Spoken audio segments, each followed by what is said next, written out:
तप्त मानस शांत हों जिनके गुणों के गान में वर्धमान महान जिन विचरे हमारे। समय सार परमागम का 403 पेज और सबसे नीचे की 4 पंक्तियाँ जो है ना अपना यहाँ का छपा हुआ, इसमें भी होगा कि माँ करतार मम्मी पढ़ा भी है, तुम सांख्यों के समान कर्ता मत मानो, उसके ऊपर इन 4 पंक्तियां। उक्त संपूर्ण कथन का तात्पर्य यह है कि यह आत्मा यद्यपि परम शुद्ध निश्चय नय से सभी कर्मों का अकर्ता ही है, तथापि अशुद्ध निश्चय नय से रागादि भाव कर्मों का और असद्भूत व्यवहार नय से द्रव्य कर्मों का तथा नो कर्मों का कर्ता भी है। व्यवहार नय को सर्वथा असत्यार्थ मानने वालों को आचार्य जयसेन के उक्त संकेत पर विशेष ध्यान देना चाहिए। ये जो निष्कर्ष दिया है ना आचार्य जयसेनाचार्य ने दिया है, और ये कहा था ना बार बार जब वो कह रहा था कि भाई जब द्रव्य कर्म का हम करता है ही नहीं, माने इसको उस रूप में लो ना कि हमने द्रव्य हिंसा की ही नहीं। 5 पाप है ना, वो द्रव्य रूप भी होते हैं और भाव रूप भी होते हैं। हिंसा करने का भाव भी होता है और हिंसा की क्रिया भी होती है। झूठ बोलने का भाव भी होता है और झूठ बोलने की क्रिया भी होती है। फिर चोरी करने का भाव भी होता है और चोरी करने की क्रिया भी होती है। ऐसे ही अब्रह्म का भाव भी होता है और अब्रह्म की क्रिया भी होती है। ऐसे परिग्रह के संदर्भ में परिग्रह जोड़ने का भाव भी होता है और परिग्रह जुड़ता भी है। तो ये 5 पाप को द्रव्य और भाव के भेद से हमने 2 प्रकार का किया। अब ये कहते हैं कि जैनागम में अकर्ता जो आत्मा को कहा है वो परम शुद्ध निश्चय नय से कहा है। और कल परसों बताया था कि नय तो बहुत हैं और उनमें एक नय एक कहता है। अब हम उसको पकड़ करके और सब नयों को पूरी तरह उड़ा दें, क्योंकि हमारे यहाँ ये भी कहा है कि अगले नय की अपेक्षा पिछला नय व्यवहार हो जाता है। तो ये 7 नय है ना जो वे सब इस परम शुद्ध निश्चय नय के सामने व्यवहार हो जाते हैं। तो सब व्यवहार हो गए और व्यवहार का झूठा है, ऐसा कह कर के तुम अनर्थ मत करो। और उन्होंने कहा था कि ये मत भूल जाओ कि यदि तुम द्रव्य पाप और भाव पाप तुम्हारे जीवन में होंगे, माने हिंसा झूठ चोरी कुशील परिग्रह करने के भाव भी होंगे और वो क्रिया भी देखी जाएंगी, तो फिर नरक जाना ये भी उसी व्यवहार नय से होता है। और ये तो तुम्हें पक्का भरोसा होगा ही कि ऐसा काम जिनके जीवन में होता है वे नरक जाते हैं। तो यदि तुम्हें नरक नहीं जाना हो तो इस व्यवहार नय को सर्वथा असत्यार्थ मानकर उसकी इस तरह उपेक्षा मत करो। देखो निष्कर्ष का 4 लाइन में उक्त संपूर्ण कथन का तात्पर्य यह है कि यह आत्मा यद्यपि परम शुद्ध निश्चय नय से सभी कर्मों का अकर्ता ही है। देखो ही लगाया है। बहुत से लोग ये समझते हैं कि जैन धर्म में ही नहीं है भी है, और भी में ऐसा लगता है कि सब सत्य हैं। भगवान महावीर के निर्वाण वर्ष में साहू जैन ने एक कैलेंडर निकाला था, और कैलेंडर में ऐसा बना था कि एक व्यक्ति खड़ा था और भी नीचे बनी थी और भी पे पैर रखे था, ही पर, और भी को छाती से लगाया था। और उस वक्त में नेमीचंद जैन साहू जैन के मैनेजर थे, बड़े ऑफिसर थे, और ये सारा काम उनको सौंपा था साहू जी ने। लक्ष्मीचंद जैन ज्ञानपीठ को संभालते थे और नेमीचंद जैन साहू जैन ट्रस्ट को संभालते थे। तो उनने खड़े होकर इस रामलीला मैदान में, पाटनी जी आप थे कि आप तो सर्विस में होंगे तो बाहर होंगे, थे जो पाटनी जी गवाह बैठे उसके, तो उनने व्याख्या बताई कि जैन धर्म ही को स्वीकार नहीं करता, भी को मानता है, इसलिए ही को तो पैर की ठोकर मारो, है ना, पैरों में था ना, और भी को छाती से लगाओ, हम भी सच्चे हो तुम भी सच्चे, ऐसा बढ़िया है। और हम ही सच्चे हो तुम सच्चे नहीं, ये बात ठीक नहीं है। मैं भी उस सभा में था, सौभाग्य से मुझे भी बोलने का नंबर था, तो मैंने ही और भी की व्याख्या वहाँ की कि जितना महत्व जैन दर्शन में भी का है उससे ज़्यादा महत्व ही का है। नए सप्तभंगी में ही लगाई जाती है और प्रमाण सप्तभंगी में भी लगाई जाती है। ये ही और भी लगाने की बहुत मार्मिक टेक्निक है, जो उस टेक्निक को नहीं जानेंगे वे बहुत धोखे में पड़ेंगे। जब हम कोई नए लगा देते हैं, पीछे अपेक्षा बता देते हैं, तो ही लगाना बहुत ज़रूरी है। और जब हम नए नहीं बताते हैं और कैसे कैसे किसी अपेक्षा कथनचित ऐसा बोल देते हैं शायद, तो वहाँ भी लगाना बहुत ज़रूरी है। जैसे हम कहें ये इनके पिताजी ही हैं, और फिर ये पिताजी भी हैं और मामा जी भी हैं, लेकिन वो किसी के नहीं बताए वहाँ, किसी के बताएं तो ही लगाना पड़ेगा। ऐसा थोड़ी है कि इसी के पिताजी हैं और इसी के मामा हैं और इसी के दादा हैं, ऐसा थोड़ी हो सकता है।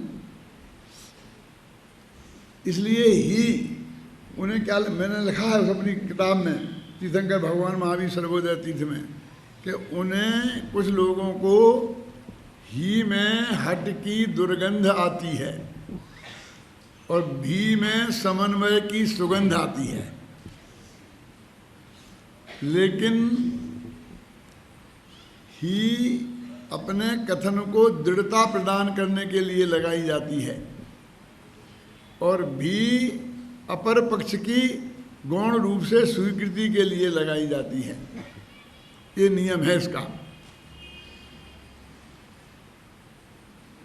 तब जब मैंने पूरी व्याख्या करके समझाई कि ये बात गलत है जैन दर्शन की, जब हमने लगा दिया कि परम शुद्ध निश्चय नैसे, यहाँ लिखा ना कि भगवान आत्मा अकर्ता ही है, तो ये घबराना नहीं कि वो आगे कह रहे फलाने नैसे करता है, उसके विरुद्ध नहीं है जी। तो वो सिर्फ अपने कथन में दृढ़ता प्रदान कर रहे कि इस नए से और कुछ नहीं है, यही है, बस इतना है इसका अर्थ। और हम कहेंगे कर्ता भी है अकर्ता भी है, तो प्रमाण की दृष्टि हो जाती है वो, और फिर उसमें हम अपेक्षा लगाते हैं तो ही लगाना पड़ती है। तब वो बोले, फिर नेमीचंद जी की समझ में ये बात आई और उनने आगे मेरे से कहा कि अब क्या करें, हमने तो ये 25,000 कैलेंडर छपा लिए हैं और सारे देश में भेजे जा रहे हैं, बहुत कुछ भेज दिए हैं और बहुत कुछ भेजने, कोई चिंता की बात नहीं है, बहुत अच्छे हैं कैलेंडर तो, लेकिन जो आप ये व्याख्या करते हो, ये व्याख्या को बदल दो कि भी को छाती से लगाओ और ही को पैरों की ठोकर मारो। तो क्या करें फिर इसकी व्याख्या? तो मैंने कहा ये करो कि जैन दर्शन ही की ठोस भूमि पे खड़ा है। क्या है? ही की ठोस भूमि पर खड़ा है और भी को माने सारे जगत को, सारी अपेक्षाओं को अपने में समाहित किए हुए है। एक बहुत बड़े आचार्य हुए हैं जिनका नाम प्रभाचंद आचार्य था, वो लोग आप लोग बहुत कम सुनते हैं, वो न्याय के आचार्य थे। प्रमेय कमल मार्तंड जैसे ग्रंथ उन्होंने लिखे हैं।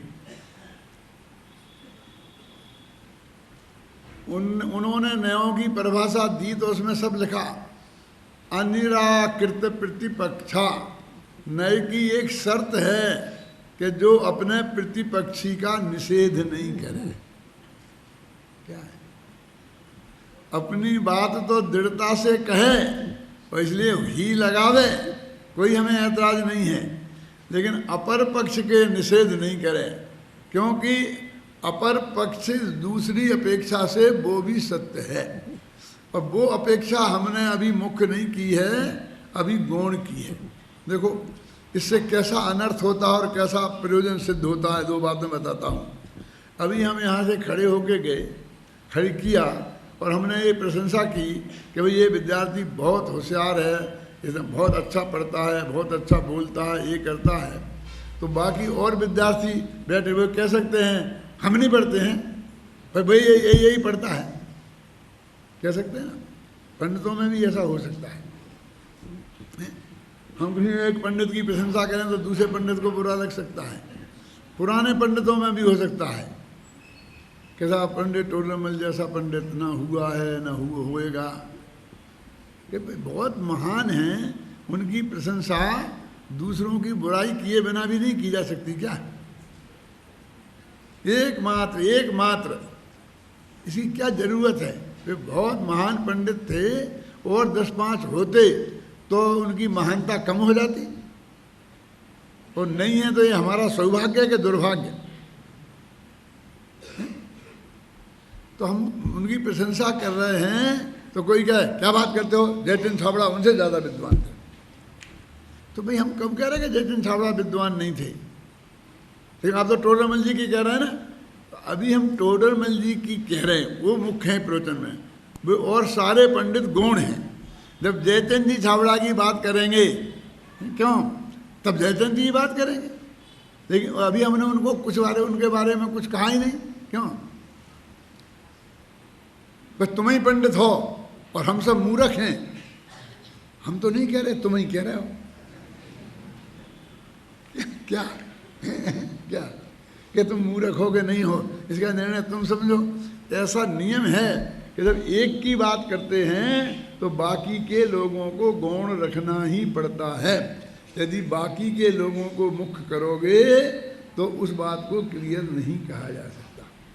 कल्पना करो कि हमने एक विद्वान का सम्मान करने के लिए किसी भी लेवल का, और हमने बहुत बड़ी मीटिंग बुलाई, सारे देश से लोगों को बुलाया, लाखों रुपए का बजट बनाया, भोजन भी साथ में रखा, बड़ा हॉल बुक किया।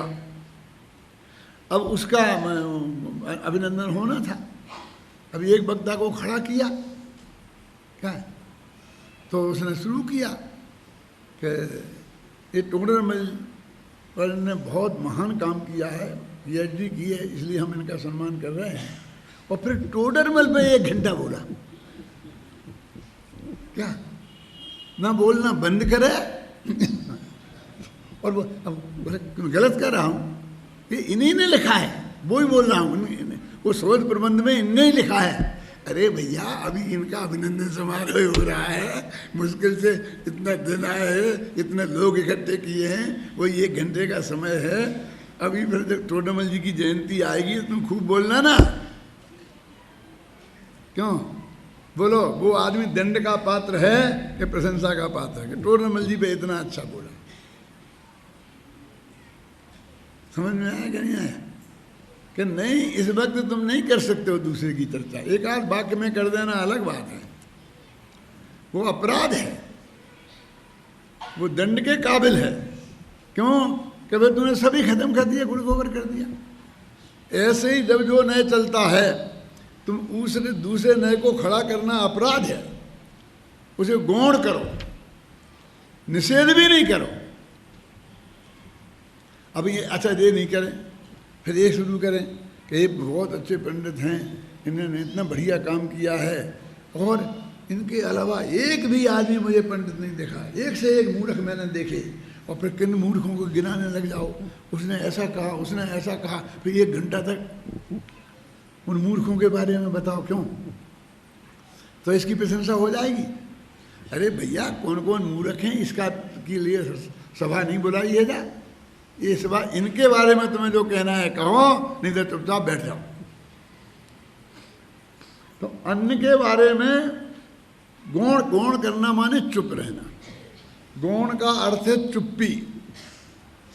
चुप्पी का क्या अर्थ है? कि उनके बारे में अनुकूल भी नहीं बोलना, दूसरों के बारे में, और प्रतिकूल भी नहीं बोलना। एकमात्र यही है जो दूसरों के बारे में प्रतिकूल बोलना है, ईर्ष्या कह रहे, ये सबसे बड़ा दुर्गुण है। एक किसी को पता नहीं है इस बात का। कुछ स्वभाव बिगाड़ू लोग होते हैं, वो ये करते हैं प्रयोग कि कोई ऐसा मुद्दा उठा दो, सारा वाद खड़ा हो जाए और वही चल पड़े, पूरी इनकी सभा एक तरफ खत्म हो जाए, है ना। ऐसे लोगों से निपटना बहुत कठिन काम है। मैं एक बात बताता हूँ, मैं अशोकनगर में रहता था और 22-23 वर्ष का ही रहा होऊंगा। तो मैं सागर परिसर में गया था, तो मेरे बहुत अच्छे प्रवचन हुए थे। तो मुन्ना लाल जी समगौरिया उस वक्त प्रतिष्ठाचारी थे, तो वो मुझसे बहुत ज़्यादा प्रभावित थे। तो जगह जगह मुझे बुलाते थे, बहुत प्रशंसा करते थे। तो वो थूबुन जी में पंच कल्याणक हो रहा था और वो वहाँ प्रतिष्ठाचारी थे। अब मैं भी वहाँ प्रवचनकार था। तो जब वो प्रतिष्ठा कराते थे तो मैं बहुत निगाह से सब चीज़ें देखता था कि कैसे कराते हैं। क्या प्रतिष्ठा कराने की विधि सीखने के लिए मैं उनकी विधि को पूरा अच्छी तरह से देखता था। तो वो उनने मेरे से क्या कहा वो बता रहा हूँ मैं आपको। अरे छोड़ो पंडित जी, ये काहे को आप माथा मारते हो इसमें, आप जैसे विद्वानों का ये काम नहीं है। और आपको क्या, आप तो एक दिन में सीख जाओगे। मैं कहा आप सिखा दोगे? अरे मुझे सिखाने की जरूरत क्या है, इसमें है क्या जो आपको सिखाना हो। इसमें असली काम ये नहीं है जो पूजा पाठ क्रिया कांड कराना। असली काम क्या है मैंने बता दो। वो असली काम, उनने कहा ये बहुत गुंडे इकट्ठे हो जाते हैं। अब मैं कौन कौन, और वो आकर के ऐसा ऐसा देखेंगे, ये करेंगे वो करेंगे। अब पंडित नामधारी होते हैं, ब्रह्मचारी नामधारी होते हैं, ऐसे ऐसे होते हैं। और वो ये क्या ऐसा बोलेंगे, ये क्या हुआ, लोग कहेंगे क्या है क्या है। अरे कुछ नहीं भैया कुछ नहीं, ठीक है ठीक है ठीक है। बहुत अनर्थ हो जाएगा। अभी भगवान बताए, ऐसा बोलेंगे जैसे कुछ बहुत बड़ा अनर्थ हो गया होगा। ऐसा वातावरण बना देंगे पूरे में कि जैसे बहुत बड़ी गलती हो गई। कुछ नहीं, कि ये साथिया जरा इधर बनना था इधर बन गया, खत्म। बात इतनी सी, और उसको इस तरह प्रस्तुत करेंगे कि जैसे बहुत बड़ा अनर्थ हो गया। क्या एक साथिया उल्टा बन गया, फिर तो देखो बस पुन पंडित जी की मिट्टी पलीत हो जाएगी। ऐसे इन गुंडों से निपटना सबसे बड़ा काम है। ये शब्द उनके थे, मैं नहीं बोल सकता। जो बिगाड़ने वाले आते हैं ना, इनसे निपटने की टेक्निक चाहिए। जब तक इनसे नहीं निपट पाओगे आप तो पंच कल्याणक नहीं करा सकते। अब आपके समझ में आ गया होगा कि जो बिगाड़ू प्रकृति के लोग हर जगह होते हैं, हर कार्यक्रम को, और वे उसमें बहुत एक्सपर्ट होते हैं, है ना। लेकिन एक बात समझ लो कि पुराने ज़माने में एक चोरी करने के भी ट्रेनिंग होती थी, स्कूल लगते थे, और कोतवाली के भी स्कूल लगते थे। तो जो कोतवाल बनते थे उन्हें वो चोरी की ट्रेनिंग भी पूरी लेनी पड़ती थी पहले, और फिर कोतवाली की लेनी पड़ती थी। कि क्यों? क्योंकि वो चोर की क्या क्या करे, किस तरकीब से वो चोरी करेगा, इसका पता नहीं होए ना क्या, तो वो कोतवाल उसे पकड़ नहीं सकता। इसलिए उस कोतवाली की ट्रेनिंग में एक चोर था बहुत बड़ा, कि रात भर तो चोरी करता था और दिन भर भीख मांग कर बैठता था, भीख मांगता था। तब वो जो कोतवाल साहब थे, निरीक्षण करते करते उसको पकड़ लिया। अब उसको पकड़ लिया होगा, तूने चोरी की है, वो माने ही नहीं। तो उसकी वो प्रसिद्ध चोर है, शायद वो कोई विद्युत चोर हो गया, अंजन चोर होगा, कोई ऐसे ही चोर है, कोई साधारण चोर नहीं है। वो मोक्ष जाने वालों में ऐसा है। तो उसने उसे, कोई राजकुमार था, वो चोर बना था इस प्रक्रिया को सीखने के लिए। तो उसने बहुत पिटाई की, तो लोग क्या करें, मार डालोगे। वो बेचारे ने किया ही नहीं है, वो स्वीकार ही नहीं करता था। तो बाद में जब वो नहीं पकड़ पाए, सज़ा नहीं दे पाए, तो बाद में उसने खुद स्वीकार कर लिया कि मैं फलां देश का राजकुमार हूँ और मैंने ये चोरी की है। कि तुमको हमारे कोतवाल ने पकड़ लिया, तुमने जान लिया, तो फिर तुमने इतनी मार पड़ी लेकिन स्वीकार क्यों नहीं किया? बोले पहले दिन का पाठ ही पढ़ाया जाता है हमें तो, कि मर जाओ लेकिन स्वीकार नहीं करना। नहीं स्वीकार करोगे तो फिर गारंटी से ही मरे हो। क्या अपराध करके मौत की कीमत पे मार डालें मारते मारते, तो भी स्वीकार नहीं करना। इसलिए मैंने स्वीकार नहीं किया, इतनी मार सही। अब उनके कहा आपने कि मैं पहचान गया था कि ये है, और जो ये इतनी हालत में भी इसमें तो अच्छे अच्छे जिनने चोरी नहीं की है, इतनी मार में तो वे भी स्वीकार कर लेते हैं, और इसमें ये स्वीकार नहीं किया, यही प्रूफ था कि इसने चोरी पक्की की है। लेकिन क्या करूं, जब प्रमाण नहीं हो तो अदालत से तो कुछ मानेंगी नहीं। तो आप समझ में ना कि ये दो तरह का काम है। तत्व के प्रतिपादन में तत्व का प्रतिपादन करना भी चाहिए। अब मैं तो नहीं कह सकता हूँ जो मुन्ना लाल जी ने कहा था, जैसे अड़ोस पड़ोस के जो लोग होते हैं जिन्हें जो भी नाम आपको देना हो, उनसे निमटना ये बहुत बड़ा काम है। बड़ा फंक्शन करना हो, पंच कल्याण करना हो, शिविर करना हो, समझ गया ना आपके में हैं, कैसे कैसे लोगों से पढ़ा पड़ेगा समझ प्रकाश जी हैं, उसकी कल्पना हमारे दिमाग में पहले से होनी चाहिए, और उसके लिए हम कैसे निपटेंगे उसकी भी कल्पना हमारे दिमाग में पहले से होना चाहिए। तो वो ही और भी, मैंने कहा क्या ये है कि वो जब वो अपेक्षा दूसरी बात तुमने एक शब्द भी बोला तो तुम चूक गए। क्यों चूक गए? क्योंकि तुमने गौण नहीं रहने दिया उसे। समझे? बीरसा कह रहे क्या, तुम हमने निश्चय नहीं की बात कर रहे थे कि अकर्ता है आत्मा, अकर्ता है आत्मा, अभी जो व्यवहार नहीं से करता है, तो तुमने उसको गौण नहीं रहने दिया, उसे जबान दे दी, जबकि उसे गौण रखना था। एक गलती, जितना वाक्य तुमने वो बोला उतना वाक्य वो निश्चय नहीं के प्रतिपादन में घट गया, कम हो गया, तो उसका प्रतिपादन उतनी मजबूती से नहीं हो पाया। और आपने ये कह दिया कि उसका समर्थन भी कर दिया कि नहीं वो तो महा है महा है, इसमें ही भिड़ गए, तो भी तुमने गौण कहाँ रखा? 1 घंटा बोले तो बेटा व्यवहार ही पे उसे गालियां देते रहे। समझ में आई कि नहीं आई? ये भी निश्चय नय के उतना ही बड़े विरोधी हैं, जो व्यवहार नय को महान बताकर उसका प्रतिपादन निश्चय नय के बीच में करते हैं, वे भी बड़े अपराधी हैं, और जो व्यवहार को गालियां देते हैं वे उससे बड़े अपराधी हैं, क्योंकि उन दोनों ने निश्चय नय की चर्चा को पलीता लगा दिया और व्यवहार को ही मुख्य कर दिया। कुछ लोग प्रश्न बड़ा कहने लगे, कुछ लोग छोटा कहने लगे, तो उसी की चर्चा होती रही ना। आज भी देश में क्या हो रहा है? मोदी और राहुल, अरे मोदी और राहुल समस्या है कि देश की गरीबी, देश की और तकलीफ हैं, देश के विकास क्या करें कैसे करें, ये समस्या हैं कि ये 2 समस्याएं हैं। क्यों ये समस्या है? रोज ना चलता है, रोज अखबार इसमें ही भरे, वो उसकी बातें ही नहीं हो पाती है। उस विकास जो देश को करना है उसकी चर्चा ही नहीं हो पाती है। बस खत्म। भाई 2 पार्टी बन गई, वो उसका, लाखों आदमियों को जोड़ते हैं, और हम क्या करेंगे ये बताना चाहिए, देश के उद्धार के लिए कैसे करेंगे ये बताना चाहिए। नहीं, बस वो उनको गालियाँ दे रहे, उनको गालियाँ दे रहे बस, और हम लोग बेवकूफ़ बन रहे। वो जहाँ का एक भीड़ में इकट्ठे हो रहे, सुन रहे, चटकारे ले करके। क्या है इसमें चर्चा? मुद्दा क्या होना चाहिए? तो ये कहते हैं भाई इस झगड़े में मत पड़ो। अब ये प्रमाण की बात है जो अभी बात चल रही है, और प्रमाण में दोनों की बात कही जाती है। तो जब प्रमाण की चर्चा होगी तब दोनों की बात कहेंगे कि देखो, यद्यपि परम शुद्ध निश्चय नय से सभी आत्मा कर्मों के अकर्ता ही हैं, इस बात में रंच मात्र भी शंका की गुंजाइश नहीं है।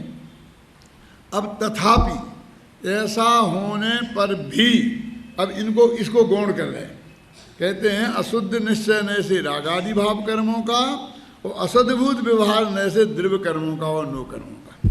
ये असद्भूत व्यवहार क्यों आया? क्यों? भी उपचरित और अनुपचरित भेद है ना, वो तो असद्भूत के दो भेद हैं और सद्भूत के दो भेद हैं। लेकिन इस शरीर, स्त्री, पुत्र, मकान, जायदाद, रुपया, पैसा, नगर, देश, गांव, इन सबको अपना कहने वाला जो नय है वो अब असद्भूत व्यवहार नय है। तो असद्भूत व्यवहार नय से शरीर का, स्त्री का, पुत्र का, जमाई का, इनका कर्ता, भोक्ता, स्वामी सब कुछ ये आत्मा है। और नहीं मानोगे तो जो मैंने कल कहा था कि 3 अनुयोगों पर क्रॉस लगाना पड़ेगा, अनुवृत्त महावृत्त नहीं बनेंगे। इसलिए चरणान योग गया। किसी कर्म के उदय से कुछ होता है ये नहीं बनेगा, क्योंकि 2 द्रव्यों के बीच में अत्यंत अभाव की दीवाल है, तो करुणान योग गया, समझे ना। और ऋषभदेव की 2 पत्नियां थीं और 6 बेटे थे, क्योंकि कोई किसी का होता ही नहीं है शुद्ध निश्चय से, तो प्रथमान योग भी नहीं बनेगा। तो तीनों अनुयोगों पर चौकड़ी तोड़ना हो तो चौथा अनुयोग भी सुरक्षित नहीं है। चौथा अनुयोग कौन है राकेश? द्रव्यानुयोग। द्रव्यानुयोग क्या है भैया? ये अध्यात्म, बहुत धोखे में हो। द्रव्यानुयोग की भी 3 शाखाएं हैं। जो 6 द्रव्य का वर्णन, ये द्रव्यानुयोग नहीं है। तत्वासु द्रव्यानुयोग नहीं है। अध्यात्म तो नहीं है जी, जिसमें द्रव्यार्थिक पर्यार्थिक नए लगते हैं, ये द्रव्यानुयोग नहीं है। ये भी द्रव्य सिद्धांत। देखो, सिद्धांत शास्त्र, न्याय शास्त्र और अध्यात्म शास्त्र, ये 3 शाखाएं हैं द्रव्यानुयोग की। आप क्या समझते हम अध्यात्म पढ़ लिया तो हम द्रव्यानुयोग के ज्ञाता हो गए? अभी यही पता नहीं है कि इसकी 3 शाखाएं हैं। ये सारा न्याय शास्त्र द्रव्यानुयोग में आता है, हैं? अब हमें न्याय शास्त्र तो पढ़ना नहीं है और न्यायाधीश बनना है तत्व का। क्यों? तत्व का निर्णय करना है वो तो युक्ति से, जो आगम के सेवन से, युक्ति के अवलंबन से, और परंपरा गुरु के उपदेश से है ना। तो युक्ति के अवलंबन ये न्याय शास्त्र का कार्य है। युक्ति किसे कहते हैं? हाथ उठाओ, कौन कौन बताएगा? मैं जानता हूं कम से कम 100 हाथ उठना चाहिए।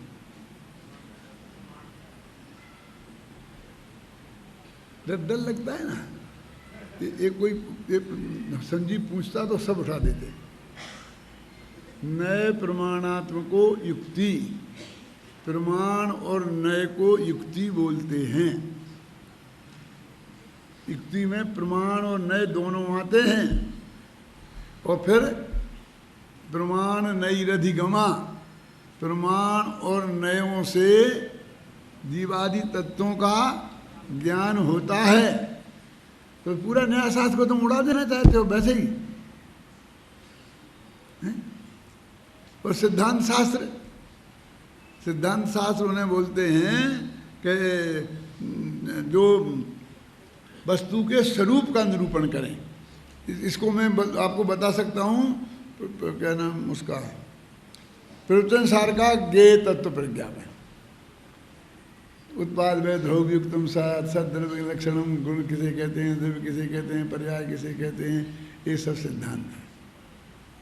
और अध्यात्म, ये जो अध्यात्म के नए हैं ना, जो 8 4 प्रकार के व्यवहार और 4 प्रकार के निश्चय, जिसमें एक पार्टी गारंटी से आत्मा हो, उसका नाम है अध्यात्म।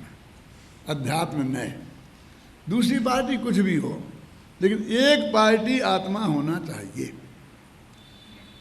जैसे अपन कहते हैं जिसको वाद करना हो वो मेरे से आ जाए, कि मेरे से पहलवानी करे, जीते मेरे को। तो एक पार्टी हमेशा मैं रहूँगा और जो आना हुआ एक आओ। दूसरी पार्टी नहीं, एक पार्टी, जिसमें एक पार्टी सदा आत्मा रहे, उसका नाम है अध्यात्म। तो लगाओ नयों पे, 7 में 8 9 पे लगाओ कि अध्यात्म नय क्यों है। स्त्री पुत्र मकान जायदाद को अपना माने आत्मा का कहना, आत्मा को स्वामी मानना आत्मा का उनको कर्ता भोक्ता मानना ये उपचरित असद्भूत व्यवहार न है। आत्मा लगा ना,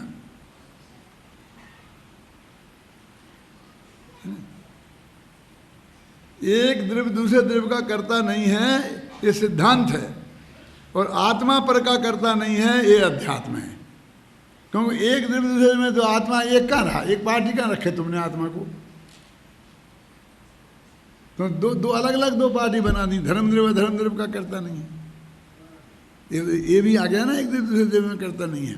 फिर ये शरीर मैं हूँ, शरीर मेरा है, शरीर का मैं कर्ता भोगता हूँ, ये अनुपचरित असद्भूत व्यवहार है। मैं माने आत्मा, एक पार्टी हो गई। फिर आत्मा में होने वाले राग आदि का कर्ता आत्मा, फिर एक पार्टी हो गई आत्मा। फिर निर्मल पर्याय का कर्ता आत्मा, तो फिर आत्मा एक पार्टी हो गई। फिर अशुद्ध पर्यायों का कर्ता आत्मा, अशुद्ध निश्चय नहीं हो गया। फिर एक देश निर्मल पर्यायों का कर्ता आत्मा, भोक्ता आत्मा, तो फिर आ गया आत्मा। तो आठों नयों में आत्मा एक पार्टी होगी, उसका नाम है अध्यात्म। तो जब बता मोक्ष मार्ग का था, काय का शास्त्र है, अध्यात्म का है कि सिद्धांत का है कि करुणान योग का है कि द्रव्यान योग का है, बोलो। अरे टोडर जी ने लिखा, ऐसे बंटवारे से शास्त्र लिखे ही नहीं गए, हम करें क्या? हम तो एक ही शास्त्र में सब योग घुसेड़ देते हैं। क्या उसमें अध्यात्म की बात भी आ जाएगी, उसमें सिद्धांत की बात भी आ जाएगी, उसमें ये करुणान योग की बात भी आ जाएगी, ख्याल में आई ना? तो सब चीज़ें आ जाएंगी। इसलिए एक ये तो मुख्यता की अपेक्षा कहते हैं हम। कौन सा? कि ये महापुराण का है, प्रथमान योग का है। तो महापुराण में जितनी द्रव्य व्यवस्था का वर्णन है, निकाल के देखो आप, पूरे तत्वा सूत्र कई जगह लिखे हैं, पूरा समय सार कई जगह भरा है, पूरा का पूरा एक प्रकरण में ले लिया, वो उससे कह रहा और पूरा तत्व भर दिया। नहीं तो टोडरमल जी उन्हें पढ़ने लायक नहीं मानते थे, वो नहीं भरा होता बीच बीच में। तो ऐसे मिक्सचर, वो तो मुख्यता और गुणता की अपेक्षा हम कह देते हैं कि ये है। पुरुषार्थ उपाय कौन से अनुयोग का ग्रंथ है, बोलो?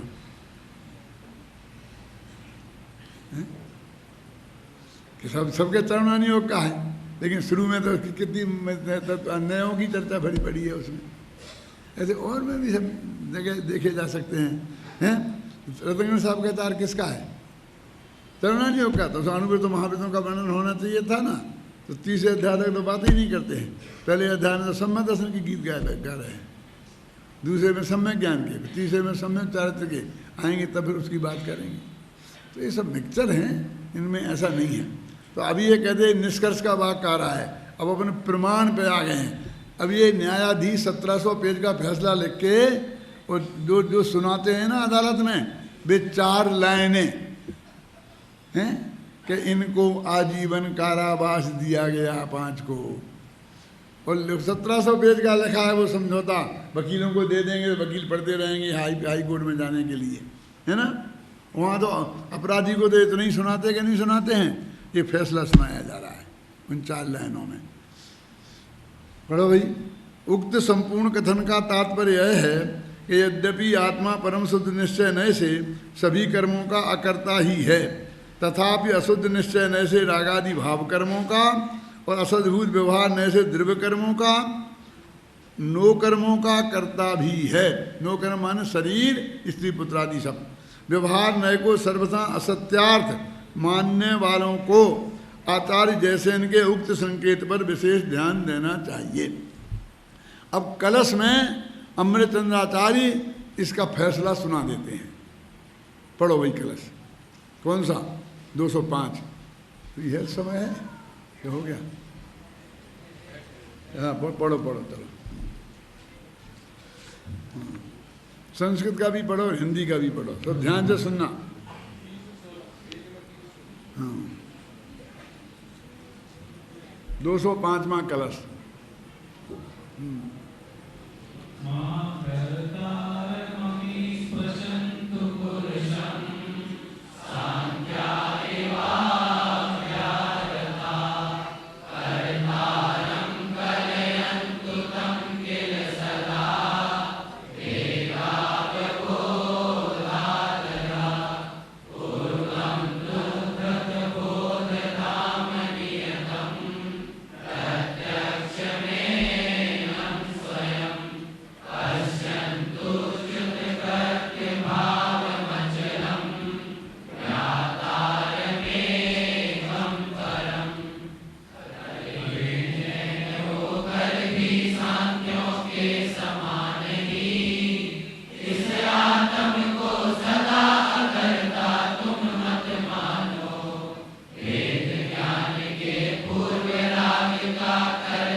रामचंद्र में क्या फ़र्क है?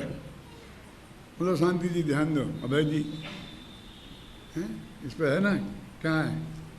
उन वे तो द्रव्य कर्म, नो कर्म, भाव कर्म सब ले लिए थे उनने, है ना, और इनने अकेले भाव कर्म ले लिए, क्योंकि वहीं से रागादि का कर्ता आत्मा है कि नहीं है उसकी बात कर रहे हैं। और वो द्रव्य कर्म तक और नो कर्म तक तो वो ले गए थे, और उन्होंने कहा कि तुम हिंसा को नहीं मानोगे तो सामने वाले जीव मरे उनको तो नरक में भी उसी नए से जाओगे। तो जय सेनाचार्य हमें वहाँ तक उतार के ले गए थे। अब मैं चंद्राचार्य तो वही बात करते हैं, बस खत्म। देखो, सांख्या इवा आर्हता, इस सांख्यों के समान हे आर्हत लोगों। ये आर्हत लोग कौन है? ये जैन शब्द तो बहुत बाद में आया हमारे साथ, पहले हमको आर्हत कहा जाता था। कौन से मत के हो तुम? क्या आर्हत मत के? मालूम आपको? अपने धर्म का नाम क्या था? आर्हत मत। ये आप देखो न्याय शास्त्र पढ़ो अजैनियों का, तो वो कहते इति आर्हता, ऐसा आर्हत लोग कहते हैं। मैं जैना नहीं लिखा, जैना एक आध जगह भी नहीं मिलेगा सारे न्याय शास्त्र में। इत्यार्हता है ना, इति मीमांसका है, ऐसा है ना। अब जैनाचार्य इति मीमांसका, कोई नाम नहीं लेता आचार्य का, कोई जैमिनी नहीं कहता, कोई भट्ट नहीं कहता। अब जैमिनी भट्ट मीमांसा क्या है कौन जानता है? इनमें एक पूर्व मीमांसा है, एक उत्तर मीमांसा है, वो अपन को उसमें नहीं जाना अभी ज़्यादा। अपन तो ये कह रहे हैं अपना असली नाम क्या है? हम अरहंत भगवान के भगत हैं, इसलिए आर्हता। आदिनाथ के नहीं, के नहीं, महावीर के नहीं, के नहीं, घबराना नहीं, क्योंकि महावीर के होंगे तो हमारा धर्म 2500 वर्ष से ज़्यादा पुराना नहीं होगा, और आदिनाथ के होंगे तो एक कोड़ा कोड़ी सागर से पुराना नहीं होगा। हमारा तो अनादि का है ना, अनंत अनादि से होते आए। जैन धर्म इतना अधिक व्यक्तिवाद का निषेधक है, उसे महावीर और आदिनाथ का व्यक्तिवाद भी पसंद नहीं है। और आज हम कहाँ तक पहुँच गए हैं? जो कोई इन महाराज के भगत हैं, कोई इन महाराज के भगत हैं, कोई इन पंडित जी के ग्रुप में, कोई इन पंडित जी के ग्रुप में हैं, सबके ग्रुप बन गए सब, छोटे बड़े कितने ही हों। ये कहते हैं कि महावीर और अपार्शनाथ का गुब्बी हमें पसंद नहीं है। इति आर्हता, सांख्या इवा आर्हता, सांख्यों के समान हे अरहंत के भक्तों। तुम कहते तो अपने को अरहंत का भगत हो, लेकिन तुम्हारी ये बातें सांख्यों जैसी हैं। देखो वो उसी टोन में, टोन होती ना, शब्दों का इतना महत्व नहीं है, टोन का उतना महत्व है। एक क्या होता है अभय कुमार जी, कि जिस भाषा में हमने अध्ययन किया है, पढ़ा है, सोचते हैं, उसमें हमारी भाषा बहुत जिंदा आती है, उसमें हमारी एक टोन होती है। और जब हम अनुवाद करके दूसरी भाषा में होते हैं, वो टोन की मिट्टी पलीत हो जाती है, वो टोन खत्म हो जाती है। फिर सीधे सीधे हम पढ़ते जाते हैं, अविदा जैसे बोलते जाते हैं, वो तो उसमें मज़ा नहीं आता है। तो देखो, अरे जैन होकर भी, इसमें दम है ना, कि कोई खास बात कह रहा है हमसे। अरे जैन होकर भी सांख्यों के समान ही, कि तुम जैन कहते हो अपने को, लेकिन तुम्हारी ये प्रवृत्ति सब सांख्यों के समान है। अब कहते हैं ना कि भगवान महावीर तू ये कर देता है, ऐसा कर देता है, पद्म पूर्वी भूत भगाते हैं, माँ चांदूर वाले बाल बच्चे देते हैं, ऐसा ऐसा करता है। तो हम ये कहेंगे अरे जैन होकर तुम कर्तावादी हो क्या? फिर कहेंगे कि नहीं, नाम अपने को जैन कहते हैं और सब उन्हें कर्तावादी मानते हैं सब हैं। कि लोग कहते हैं कि पंडित जी आपको पता नहीं है, आपको पता नहीं है, इसके बिना काम नहीं चलता।